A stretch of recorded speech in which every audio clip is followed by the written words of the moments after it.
जामवंत के साथ में बड़े जोर से घमासान युद्ध होने लगा। युद्ध चलते चलते 2-3 दिन निकल गए। जामवंत की नस नस ढीली हो गई।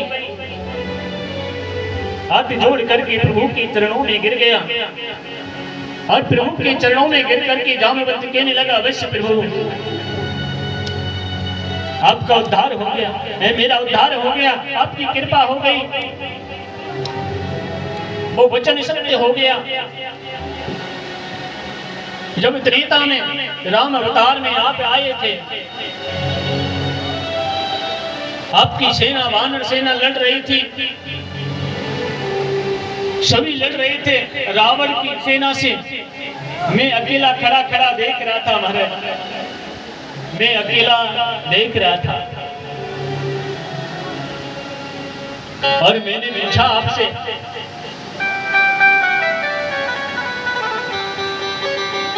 प्रभु मेरी भी बाजुओं में बड़ी जोर से खुजली चल रही है,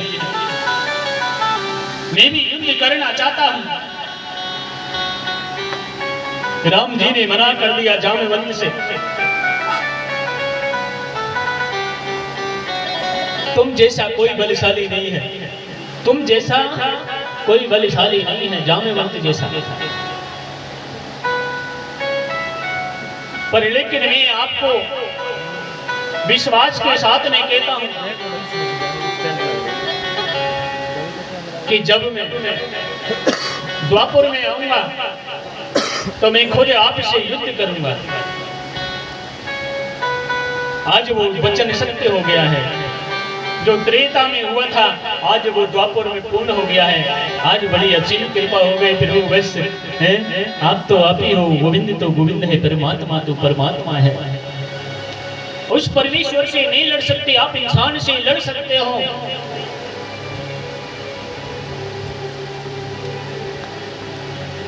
आज महाराज देखिए, उसी क्षण रक्षराज जामवंत ने और जामवंती के हाथ में से सुमंतक मणि को लिया और मेरे द्वारकाधीश के लिए अर्पण कर दिया। लो इस सुमंतक मणि को आप ले जाओ। और प्रभु मैं तो बुढ़ा हो गया हूं, मेरी उम्र हो गई है, मेरे पास में जो जामवंती है कन्या, मैं इस कन्या का विवाह आपके साथ करना चाहता हूं। मेरी पुत्री जामवंती को भी ले जाओ और इस सुमंतक मणि को भी ले जाओ। दूसरा विवाह जामवंती के साथ में हो गया है।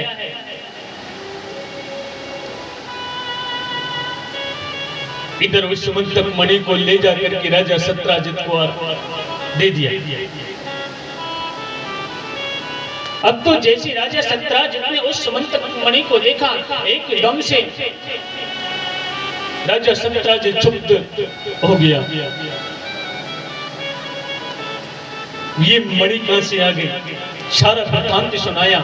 राजा सत्राजित बड़ा प्रायश्चित करने लगा, मैंने प्रभु गोविंद पर इतना बड़ा कलंक लगाया।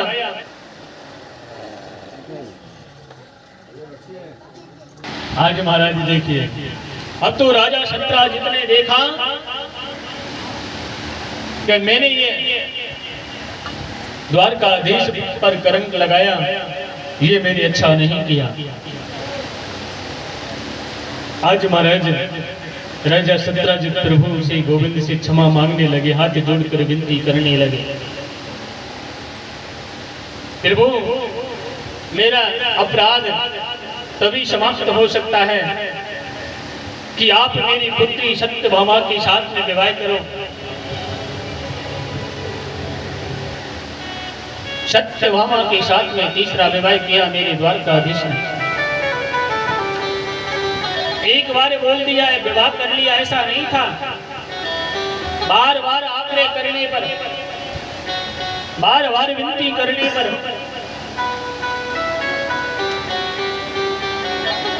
और महाराज सत्यभामा का जब विवाह संपन्न हो गया, राजा सत्राजित ने दहेज में उस सुमंतक मणि को भी दे दिया। आज महाराज देखिए, मेरे द्वारकाधीश भगवान के 3 विवाह संपन्न हो गए हैं। चौथे विवाह की तैयारी हो रही है। कालिंद्री के साथ में चौथा विवाह हो गया है। 5वां विवाह विंद और अरविंद नाम के राजा दोनों भाई हैं। उनकी परम लाडली बहन का नाम है मित्रविंदा। 5वां विवाह मित्रविंदा के साथ में हो गया है। 6वां विवाह लग्नजित नाम के राजा, उनके यहाँ पर 7 बैल हैं। उन्होंने कहा जो भी एक बार में एक ही तीर से 7 बैलों में नकेले डाल देगा उसी के साथ में विवाह होगा। सभी ने प्रयास किया, उस कार्य को कोई नहीं कर पाया। मेरे द्वारकाधीश ने उस कार्य को पूर्ण किया। 6वां विवाह लग्नजित राजा ने और सत्या के साथ में कर दिया। 6 विवाह संपन्न हो गए मेरे प्यारे भक्तों। 7वें विवाह की तैयारी हो रही है। राजा देवी की पुत्री भद्रा के साथ में 7वां विवाह संपन्न हो गया है। मेरे भगवान की विवाहों की लाने लग रही है प्यारे। पानी ग्रहण पर पानी ग्रहण संस्कार हो रहा है। 8वां विवाह लक्ष्मणा के साथ में हो गया। जो मधु देश के राजा हैं, 8 विवाह मेरे द्वारकाधीश भगवान के हो गए हैं। 8 पटरानियां हैं।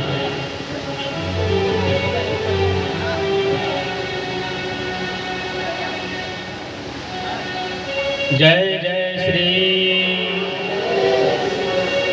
हाँ, 8 विवाह संपन्न हो गए भक्तों। और एक बात बोलूं, 8 पटरानियों में से किसी को साथ में लेके नहीं जाते हैं द्वारकाधीश भगवान।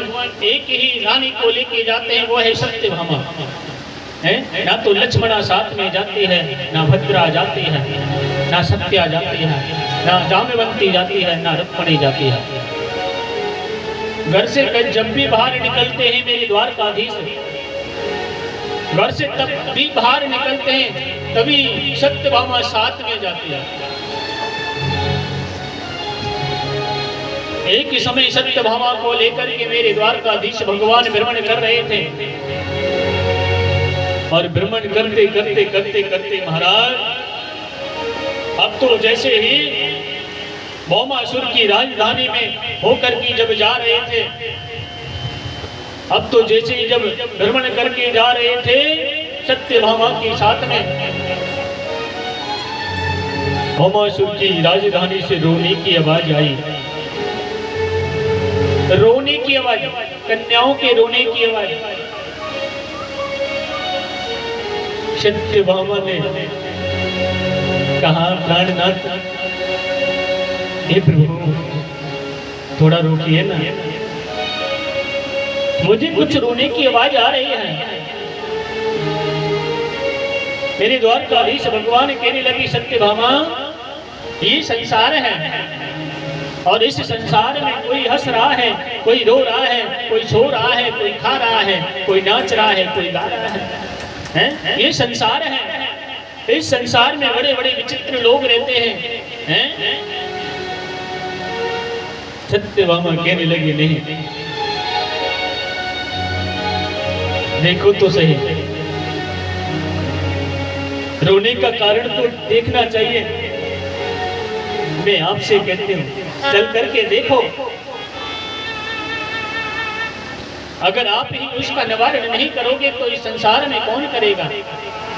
मेरे द्वारकाधीश भगवान सब जानते हैं प्यारे, सत्यभामा के मुखारविंद से निकलवाना चाहते हैं।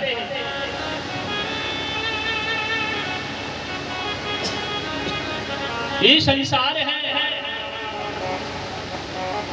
हंसता है तो दुनिया उसको देख करके रोती है, और रोता है ना तो भी उसे देख करके दुनिया हंसती है। क्यों? क्योंकि वह अपने सुख से अपने दुख से दुखी नहीं है, वो दूसरे के सुख से दुखी है।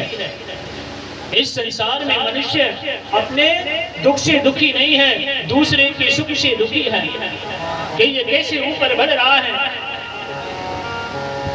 इसके बच्चे तो नौकरी लग गए, अब तो इसका नाम हो गया, अब तो हमारा कोई मतलब ही नहीं रहा।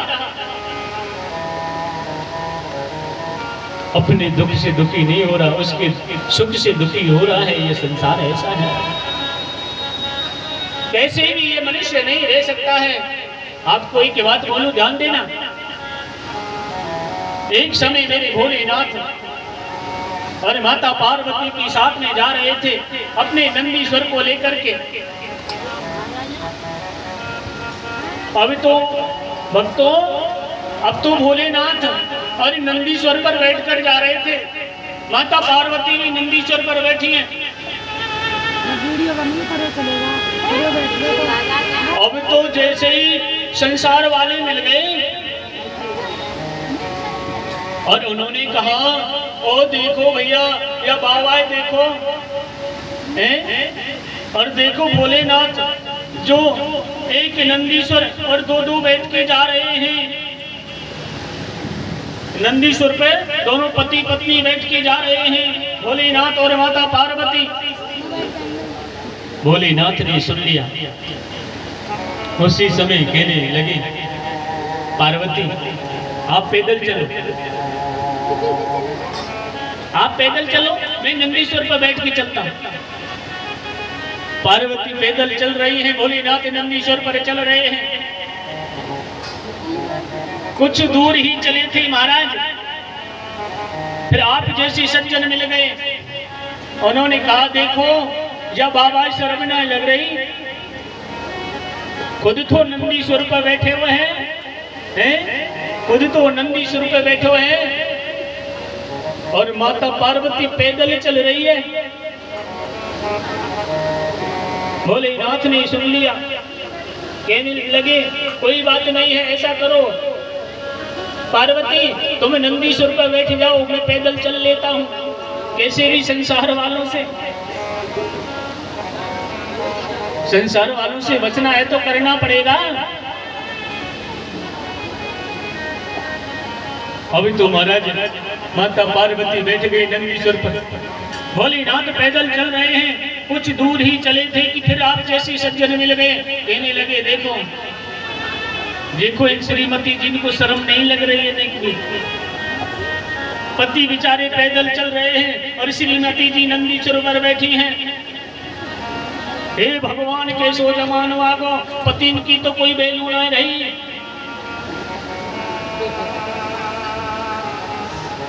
भोलेनाथ कहने लगे, क्या करना चाहिए क्या नहीं करना चाहिए है? मैं नंदीश्वर पर बैठूं तो भी नहीं बैठने देते, इसको बैठाऊं तो भी नहीं बैठने देते, क्या करना चाहिए? पार्वती से कहा, कोई बात नहीं है, हम दोनों पैदल चलेंगे। अब तो भोलेनाथ और माता पार्वती पैदल जा रहे हैं, नंदीश्वर खाली चल रहे हैं। फिर सज्जन मिल गए आप जैसे, और सज्जन कहने लगे, हे भगवान ऐसो भान रखने से क्या मतलब है, ऐसो साधन का काम को जो खाली चल रहा है और दोनों जने पैदल चल रहे हैं, ऐसो साधन रखने के कोई मतलब नहीं। अभी तो महाराज भोलेनाथ कहने लगे, कैसे करना चाहिए है? क्या करना चाहिए? भोलेनाथ कहने लगे, अब दूसरी लीला और कर देता हूँ। नंदीश्वर को उठाया भोलेनाथ ने और भोलेनाथ ने अपने सिर पर रख लिया। सज्जनों ने फिर आगे जाकर के कहा, ऐसे साधन का काम को है जो साधन अपने सिर पर रख के ले जाना पड़े, जैसे तो ऐसो बहाने नहीं रहना चाहिए घर में। मेरे प्यारे भोलेनाथ ने कहा, पार्वती देख लिया, ये संसार का नजरिया बड़ा अद्भुत है, संसार की भावना बड़ी अलग है।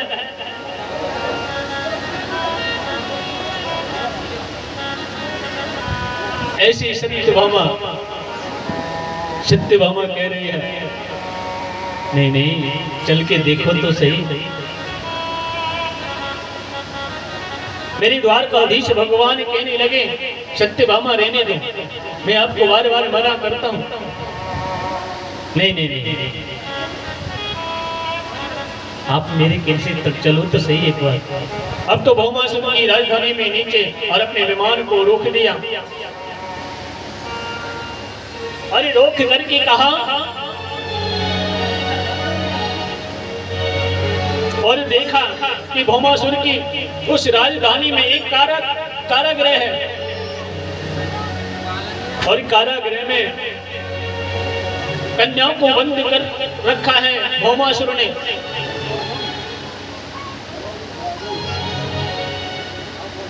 भौमासुर ने बंद कर रखा है कन्याओं को। मेरे द्वारकाधीश भगवान उन कन्याओं के पास में गए और उन पुत्रियों से देवियों से कहा आपको क्यों बंदी बना रखा है इस भौमासुर ने।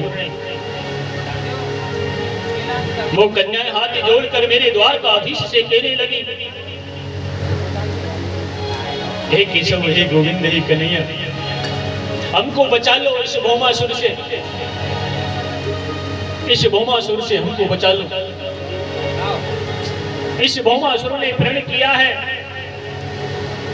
भौमासुर ने क्या प्रण किया है कि भौमासुर ने यह प्रण किया है कि जब 20,000 कन्याएं इस कारागृह में मैं जब बंद कर दूंगा, एक ही साथ में, एक ही मुहूर्त में 20,000 कन्याओं के साथ में विवाह करूंगा।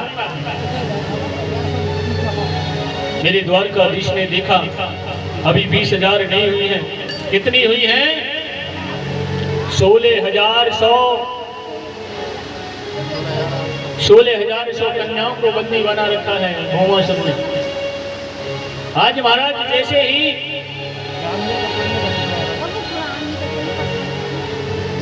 जिस कारागृह में 16,100 कन्याएं बंद हैं उनको जेल से मुक्त किया, उसी समय भौमासुर आ गया। भौमासुर से महाराज युद्ध होने लगा है और युद्ध करते करते भौमासुर को समाप्त कर दिया है। और मेरे द्वारकाधीश भगवान कहने लगे 16,100 कन्याओं से अपने अपने घर को प्रस्थान करो देवियों।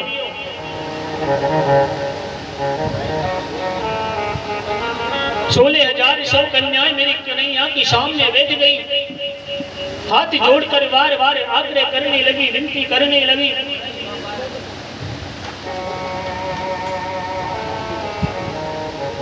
कहने लगी है कि सब हम आपसे एक बात पूछना चाहते हैं, हमारे पास में अब और कोई रास्ता नहीं है, एक ही रास्ता रह गया है हमारे लिए और वो है केशव का रास्ता। आपने कन्हैया केशव माधव आपने कह तो दिया कि जाओ अपने अपने घरों को वापस लौट जाओ, अपने अपने घरों को वापस लौट जाओ। हमको कितने दिनों से इस भौमासुर ने बंद कर रखा है कारागृह में, हम अपने माता पिता के सामने जाकर कैसे मुंह दिखा सकते हैं, कैसे मुंह दिखा सकते हैं? हम नहीं जा सकते हैं केशव, या तो आप अपना लो हमको। क्या कहा? 16,100 कन्याओं ने कहा था या तो हमको आप अपना सकते हो, अन्यथा इस संसार में हमको कोई नहीं अपना सकता, इस संसार में हमको कोई नहीं अपना सकता। और जिसको कोई नहीं अपनाता है उसे गोविंद आप अपनाते हो। और तारा है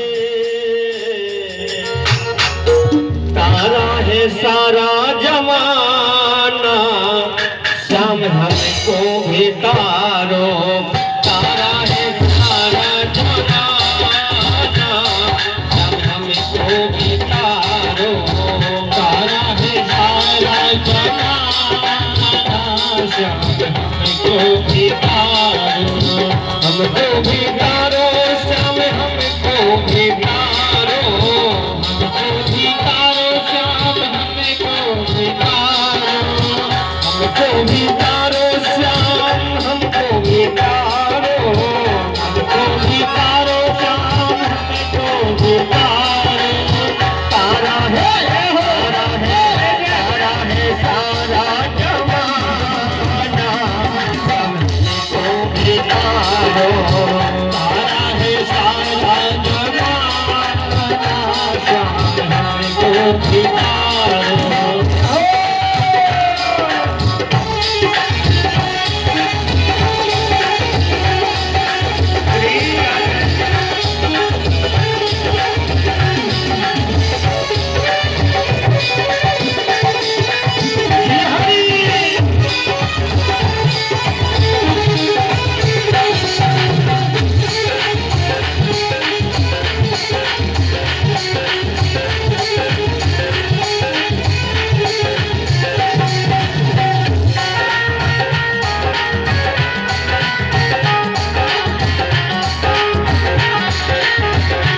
को तारा, हमने सुना है तुमने द्रौपदी को तारा, हमने सुना है तुमने द्रौपदी को तारा, द्रौपदी को तारा, तुमने द्रौपदी को तारा, द्रौपदी को तारा, तुमने द्रौपदी को तारा, हमने सुना है तुमने द्रौपदी को तारा, हमने सुना है तुमने द्रौपदी को तारा, चीर का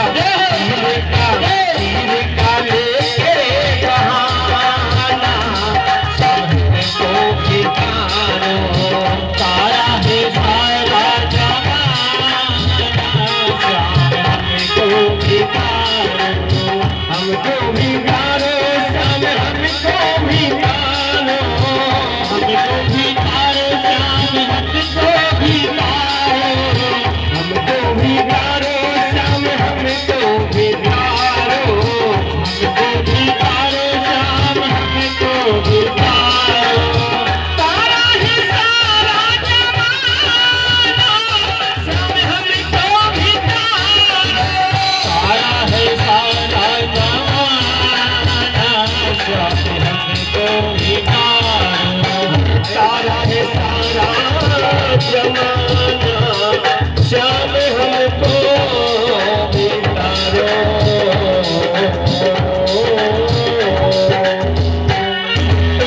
बोलो द्वारकाधीश भगवान की जय, जय जय श्री राधे श्याम।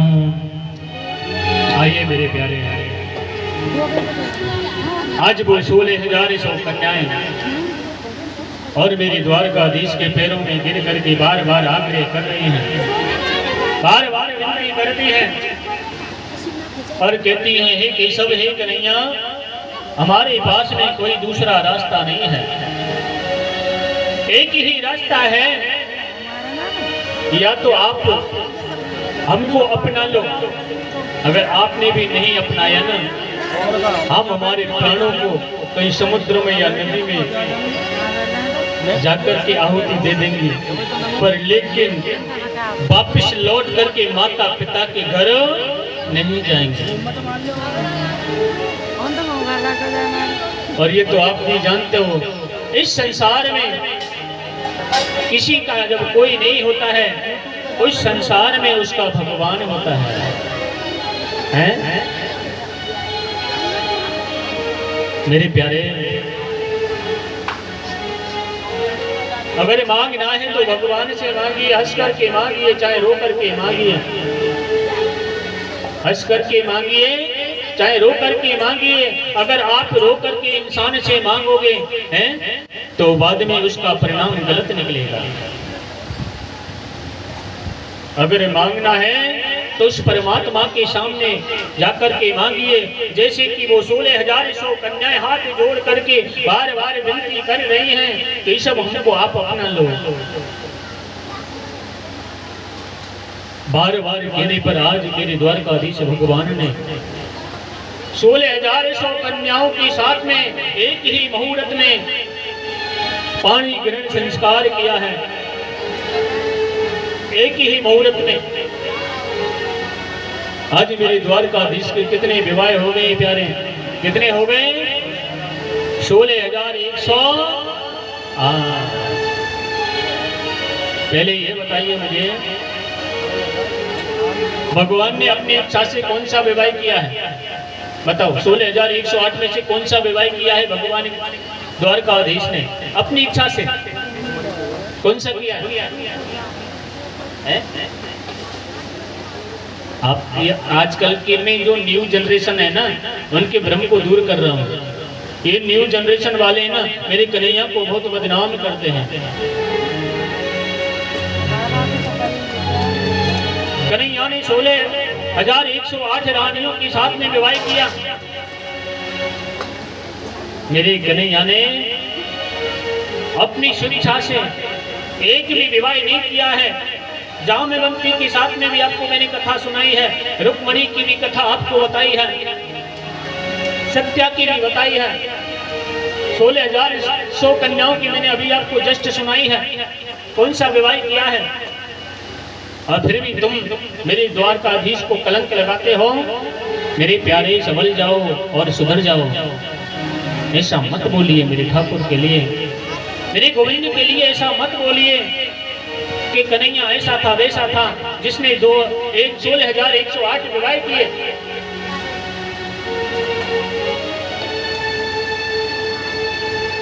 जिसका संसार में कोई नहीं होता उसके मेरे गोविंद हुए हैं।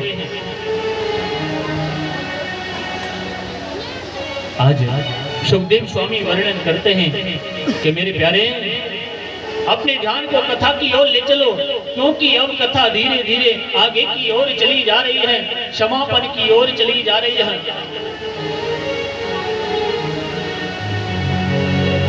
महाराज 16,108 रानियों के गर्भ से 10-10 पुत्र हुए हैं। कितने? 10-10 पुत्र। कितना बड़ा यदुवंश हो गया, कैलकुलेशन करो। 16,108 रानियों के गर्भ से 10-10 पुत्रों ने जन्म लिया है। 56 करोड़ यदुवंश हो गया है। कितना बड़ा परिवार है मेरे द्वारकाधीश का। परसों तो माखन खा रहे थे गोपियों के बीच में, मैया यशोदा के आंगन में, और गुटगुन खेल रहे थे। आज 56 करोड़ यदुवंश के बीच में मेरे द्वारकाधीश ऊंचे सिंहासन पर बैठे हुए हैं।